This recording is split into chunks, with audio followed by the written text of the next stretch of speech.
సమస్త వర్ణముల వారు అమ్మవారి యొక్క ఆరాధనకు అర్హులు కాబట్టి సమస్త వర్ణముల వారు ఈ గుడి నాది, ఈ గుడి నాది అన్న మనస్తత్వంతో ఈ గుడిలో ఆరాధనలో పాల్గొనాలి అని సకల వర్ణముల వారికి ఉదయం సాయంత్రం 2 పూటల ఈ అమ్మవారి యొక్క ఉత్సవంలో వాళ్ళు ఆ వర్ణం ఆ కులస్తులు పాల్గొని సమస్త కులాలను వాళ్ళు పిలిచి భోజనం పెట్టేట్టుగా భిన్నత్వంలో ఏకత్వంలో ఏకత్వాన్ని సాధించే మార్గంలో గత 12 ఏళ్ల నుంచి మీ అందరి యొక్క ప్రోత్సాహంతో వరంగల్ నగరంలోని అన్ని వర్ణాల వారు పాల్గొని ఈ ఉత్సవాన్ని జయప్రదం చేస్తున్నారు.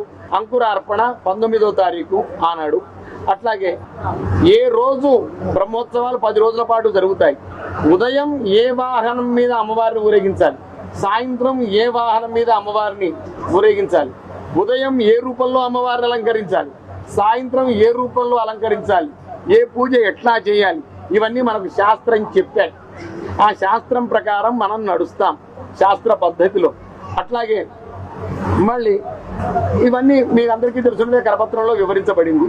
మళ్ళీ అట్లాగే సమస్త వర్ణముల వారు అమ్మవారి యొక్క ఆరాధనకు అర్హులు కాబట్టి సమస్త వర్ణముల వారు ఈ గుడి నాది, ఈ గుడి నాది అన్న మనస్తత్వంతో ఈ గుడిలో ఆరాధనలో పాల్గొనాలి అని సకల వర్ణముల వారికి ఉదయం సాయంత్రం 2 పూటల ఈ అమ్మవారి యొక్క ఉత్సవంలో వాళ్ళు ఆ వర్ణం ఆ కులస్తులు పాల్గొని సమస్త కులాలను వాళ్ళు పిలిచి భోజనం పెట్టేట్టుగా భిన్నత్వంలో